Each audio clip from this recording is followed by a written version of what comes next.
Hello friends. German cars have always been in high demand, and of course, not without reason. Their reliability and functionality are simply enviable. We all know plenty of German automotive brands, but one of the most popular for many decades has been the BMW concern. Its models have long become a symbol of luxury and sporty style. Today, the Bavarian company is a gigantic conveyor belt with numerous car factories not only in Germany, but also in many other countries around the world, from the USA to Egypt. As they say about BMW, in life you can change many things, but you only replace a Mercedes with a BMW.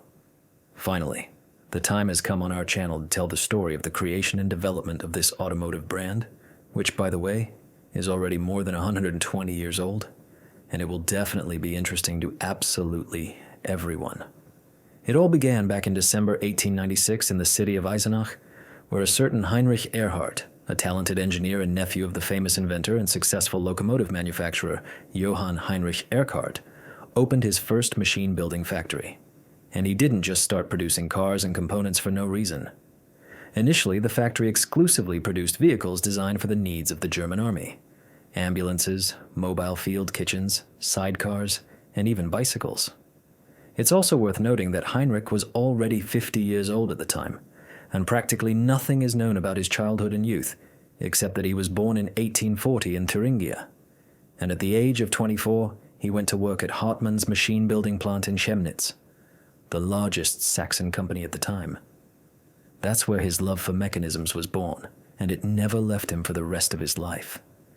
In general, it was just another factory producing everything needed for the army.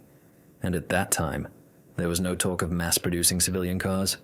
There was neither the idea, nor a design bureau, nor even the desire to make anything like that. Most likely, everything would have ended there if not for an article in a local newspaper that Heinrich happened to read one morning at breakfast.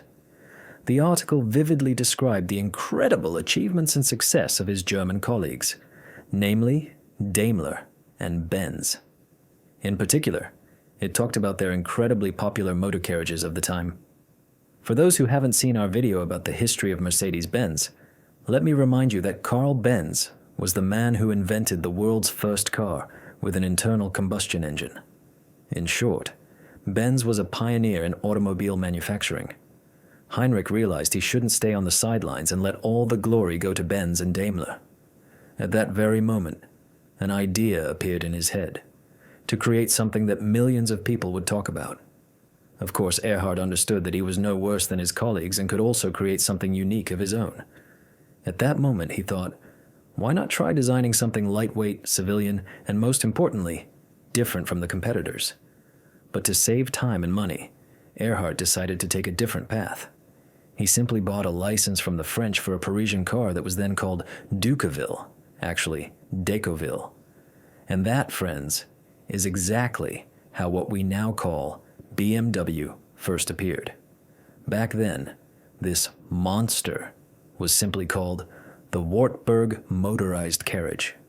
It was in no way an original development.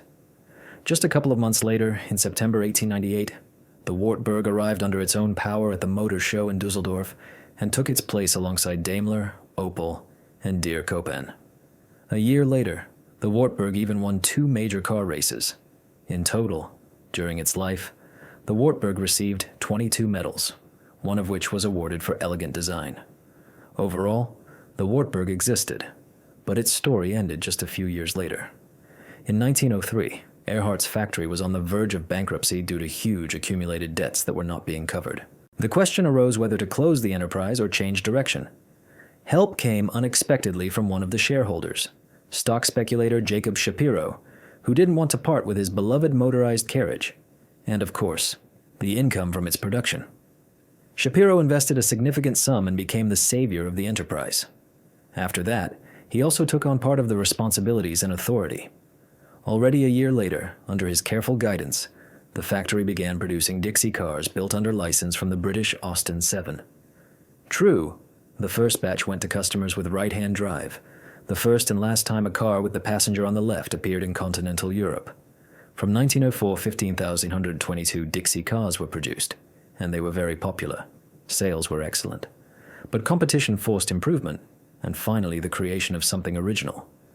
The company's own development became the Dixie 315 PS, which reached a significant speed for the time, up to 75 km/h. However, this car was also based on the English Dixie, and Heinrich still dreamed of his own original automobile.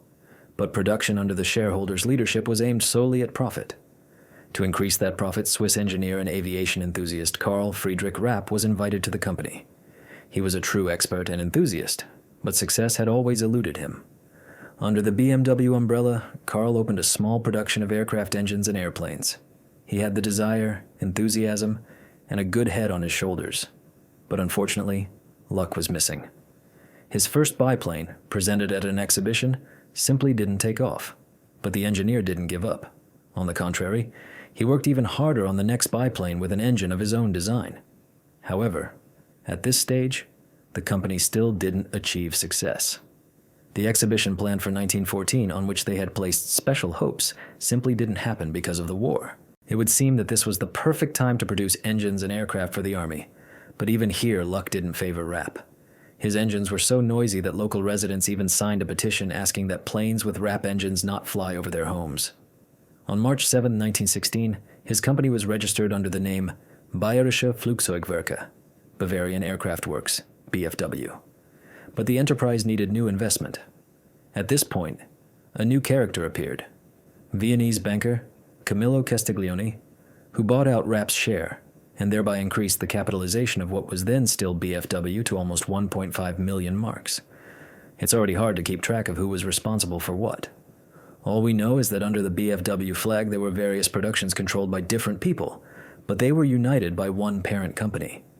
After the Viennese banker bought the Bavarian Aircraft Works, Austrian-Hungarian naval engineer Max Friz, who had a higher engineering education and closely followed technical achievements, was invited to the company. It was he who proposed a new development plan. The first thing Friz did was hire Max Friz. Wait, that's himself. Actually, he was the one hired. On July 21, 1917, a historic entry was made in the Munich registration chamber. The Bavarian Aircraft Works of Rapp were renamed Bayerische Motorenwerke, BMW. That's the day the world-famous BMW was born. Even after the name change, the main product remained aircraft engines. After the war, the Treaty of Versailles was signed, according to which the victorious powers prohibited Germany from producing aircraft engines. But even that didn't stop BMW. On June 9, 1919, a plane equipped with a BMW engine reached an altitude of 9,760 meters. However, the record was not officially recognized, again because of the Versailles Treaty. At the same time, banker Castiglione bought another aircraft engine factory for the company. Thus, it was decided to split production into two directions: aircraft engines and automobile production. From that moment, the company's engineers focused on creating a new product, and already in 1923, the Germans shocked the public at the Paris Motor Show by presenting their first motorcycle, the BMW R32. It took the company a full 5 years to decide on the directions it would develop: motorcycles, cars, and aircraft engines. That's what they decided to focus on. Importantly, in parallel, BMW continued producing the British Dixie and even won the International Alpine Rally in 1929. In 1930, the company's management took a bold step back 30 years into the past and released a car called Wartburg. The shadow of the motorized carriage of the past century took real shape again in the form of the DM3 Wartburg. As Motor Unsport magazine wrote, "Only a very good driver can own a Wartburg. A bad driver is not worthy of this car." And these were not empty words. The car really deserved attention. It could reach speeds of up to 100 km/h. The next achievement was the BMW 303, which blew the public away at the Berlin Motor Show. Under the hood was the smallest six-cylinder engine ever made, 1,073 cc, and the manufacturer guaranteed a speed of over 100 km/h. The 303 model defined the appearance of BMW cars for almost 70 years. The next model that won the hearts of car enthusiasts was the 326 Cabriolet, which completed the era of the first threes. Until 1941, the company sold 16,326 units, a real success. But the Bavarians didn't forget about cars for the so-called elite. The company's first limousine appeared in 1939 and became a serious competitor to the Opel Admiral and Ford V8. However, just as BMW began to get back on its feet, a new war put an end to the development of civilian cars. all efforts were urgently redirected to assembling aircraft engines and military vehicles.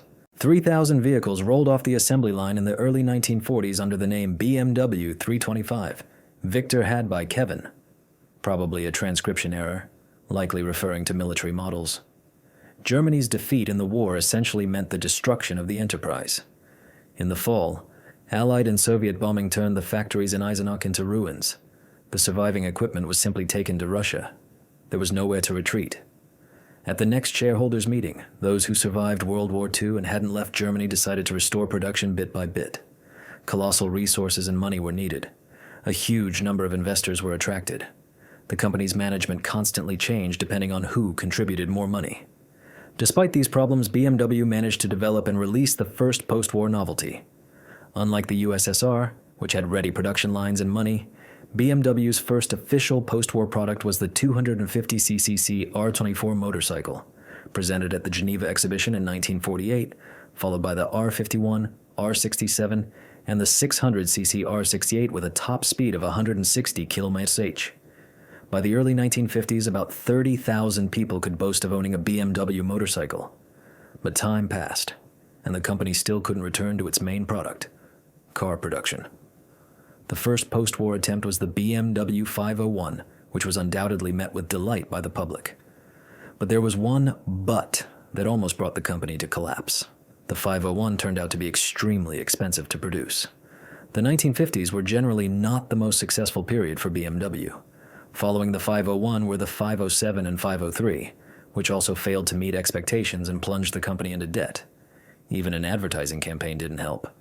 In general, only a miracle could save the situation. And jumping ahead, it happened. There was simply no money left at BMW to develop new advanced cars. Competitors were blowing up auto shows every year with crazy and luxurious novelties, while the Bavarians could only watch. The last attempt to produce something was the BMW Isetta 250, or, as the manufacturers called it, Moto Coupe. These were the death throes of a dying company. But to everyone's surprise, these little cars that all competitors laughed at became a lifeline. Who would have thought that this engineering miracle, once on German roads, would revolutionize the automotive industry? The BMW Isetta 250 and the subsequent Isetta 300, with a tiny 298cc engine, simply won the hearts of hundreds of thousands of car enthusiasts. It was an incredible success. In just a few years, 137,000 of these miracle machines were sold. Interestingly, they were especially loved in England, where the authorities allowed driving such vehicles with just a motorcycle license. After all, there was only one rear wheel. But even after such success, the Bavarians were hit again. 1959 went down in German history with a financial crisis that brought even large companies to the brink. BMW, barely staying afloat, simply couldn't survive it. Once again, the question of closing the enterprise arose. After long discussions, unexpectedly for everyone, the BMW board of directors made a decision. The company could only be saved by merging with another company. Honestly, there weren't many options. The first on the list was Mercedes-Benz, but thank God for fans of both brands. The merger never happened. First, Mercedes simply laughed at the offer, and second, some shareholders made sure the company's shares ended up in the hands of Herbert Quandt. Thus, the company was saved from financial collapse. Immediately after that, a new board of directors was appointed, which set the main task for the coming years. We produce middle-class cars and aircraft engines. Already that winter, the BMW 1500 rolled off the assembly line. The model easily reached 150 km/h, accelerating to 100 km/h in just 16.8 seconds. In a year, 24,000 units of the 1500 were sold. It was followed by its brother, the BMW 2500, which sold 95,000 units and even won the 24-hour race at Spa. The 1970s were marked by an important decision in the company's history. From now on, all Bavarian cars had a series number depending on the class. The BMW 520 of 1972 became the first post-war 5. Under the hood was a 4-cylinder engine, and the car weighed over 1,275 kilos, incredibly heavy compared to all previous models. Moreover, the car already came with seat belts, so within a year, 45,000 people were buckling up every morning before covering the 13 seconds to 100 km/h. But of course, the Bavarians didn't stop there. In 1978, at the Paris Motor Show, the first car capable of competing even with Lamborghini was presented, the Project M1 or E26, designed by Giorgio Giugiaro. It accelerated to 100 km/h in just 6 seconds. It felt like a German Ferrari. While working on such cars, the company didn't forget about ordinary buyers who were also waiting for new products from BMW. In 1975, BMW released another 3, the BMW 320, third generation, which became the leader of its class and its time. The car's top speed was 192 km/h, and it reached 100 km/h in just 9 seconds. True, there was one big drawback. It honestly consumed 14 liters per 100 km, but that didn't stop BMW fans. The model range continued to grow year by year with models like the BMW 316, 320, and 323i. From that time on, BMW began to be called a cult car. At the end of the 1970s, the lineup was supplemented by the first 7s, namely the 728 model. A 1.5-ton car reached 200 km/h and cost slightly less than the newly released Mercedes S-Class. In 1983, BMW participated for the first time in the Formula One Championship for turbocharged engines. Driving the Brabham BMW was the Brazilian Nelson Piquet. At peak power, the M1213 engine produced 1,280 horsepower at 11,000 RPM. That year, BMW became the first world champion in F1 among turbocharged cars. What was most upsetting for the French? No one was surprised by this victory. By the mid-1980s, BMW had firmly secured its place in the sun, and no one could say that BMW was a mediocre company barely staying afloat. In just 15 years, from a company drowning in debt, BMW became a leader in the automotive industry. Then came another race, in the truest sense of the word, only between BMW and Mercedes. As a result of the rivalry between the two giants, one of the most famous models appeared, the legendary M3 in the E30 body, accelerating to 100 km/h in just 6 seconds. The driver could choose the suspension type depending on road conditions. Sport, the car digs into the track. Normal and comfort, for a luxurious ride. The path to luxury cars began in 1989 with the release of the 850i model. The BMW 8 Series was supposed to be the best flagship for the Bavarians and the main rival to the Aston Martin Virage, Ferrari Mondial, Mercedes 500 SL, and Porsche 928. The BMW 850i was a technical pinnacle of its time, but as often happens, the gorgeous sports coupe quickly went down in history after a bright debut, sharing the fate of many similar cars. Right after the first 8, a car was released that was honestly called the car of the century, the legendary M5 E34, charged with 380 horsepower. The M5 shot to 100 km/h in 6.5 seconds, and no one ever found out its real top speed. The 1990s became a time of renewal for the company. The 7s were updated, especially the 740i and the E38 body.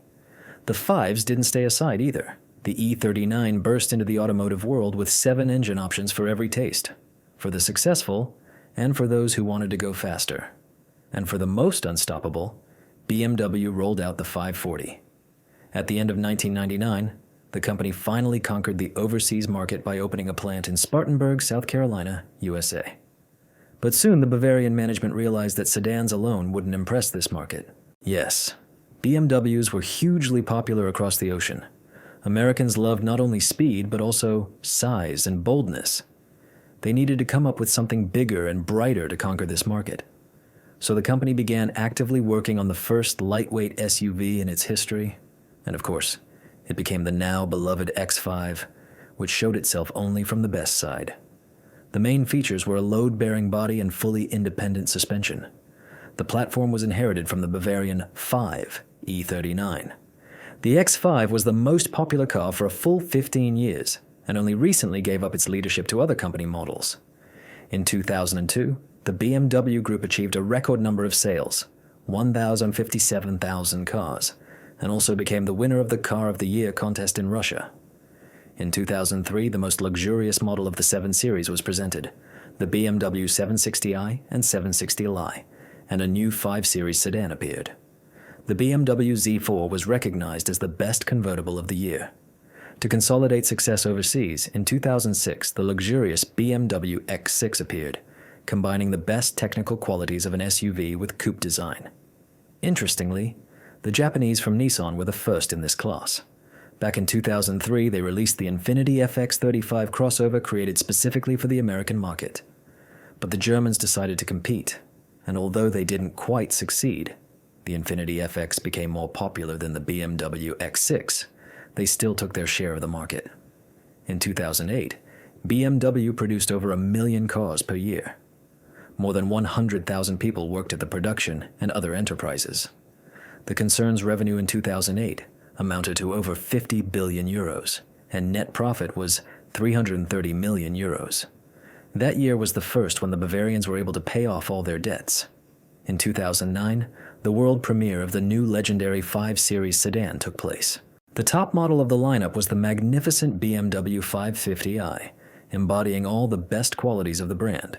Its calling card, refined and stylish design, unsurpassed driver comfort, and efficiency.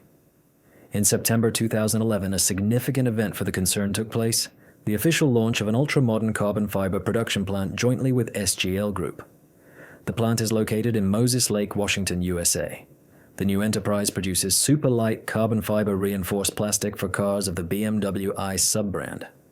That same year, at the Geneva Motor Show, BMW presented the innovative electric car, BMW i3. In December 2014, the phenomenal BMW i8 received the title of Car of the Year, according to the influential glossy automotive magazine Top Gear. The competition was serious. Many of the world's best premium auto manufacturers fought for this prestigious title, but the amazing capabilities of the BMW i8 were duly appreciated. I would also like to pay attention to the company's logo. Many people think that the BMW emblem represents aviation and depicts an airplane propeller, because the company originally made aircraft engines. But friends, that's not the case at all. Throughout the company's history, the BMW logo has changed, but it has always remained recognizable. Only the colors of the abbreviation and emblem changed. When the company name BMW was entered into the commercial register in early 1917, there was still no official logo. The first BMW emblem appeared that same year. It was based on the old logo of Rapp's company, with the letters BMW added. The outer ring changed from white to gold, and the 4 sectors of the inner circle were made in white and blue colors. In fact, the BMW badge represents the coat of arms of Bavaria, which features white and blue rhombuses. This is the point of view currently supported by company representatives. Starting a century ago with a small factory, the company has turned into one of the largest global concerns with 5 factories in Germany and subsidiaries in Malaysia, India, Egypt, Vietnam, Thailand, and Russia. The cars that have been and continue to be produced throughout BMW's history are a true symbol of comfortable, highest-class transportation. Interestingly, BMW is one of the few automotive companies that does not use robots in its factories. The entire assembly on the conveyor is done only by hand, and only at the end is computer diagnostics of the main car parameters performed. The BMW empire has been on the verge of collapse 5 times in its history, but each time it rose and achieved success. Finally, a few words about Heinrich Erhardt, with whom it all began. During his life, the self-taught talented engineer registered 128 patents in the German Empire. In 1891, he patented a process for producing seamless tubes known as the Erhardt press and draw method. He also influenced the development of the recoil pistol, and a mountain gun model 1901 was named after him. By the beginning of World War I, his companies, including the BMW factories, became the largest arms manufacturer in Germany. In January 1914, the workforce exceeded 8,000 people. By 1915, 14,000 thalers. By the end of the war, a full 48,000 workers.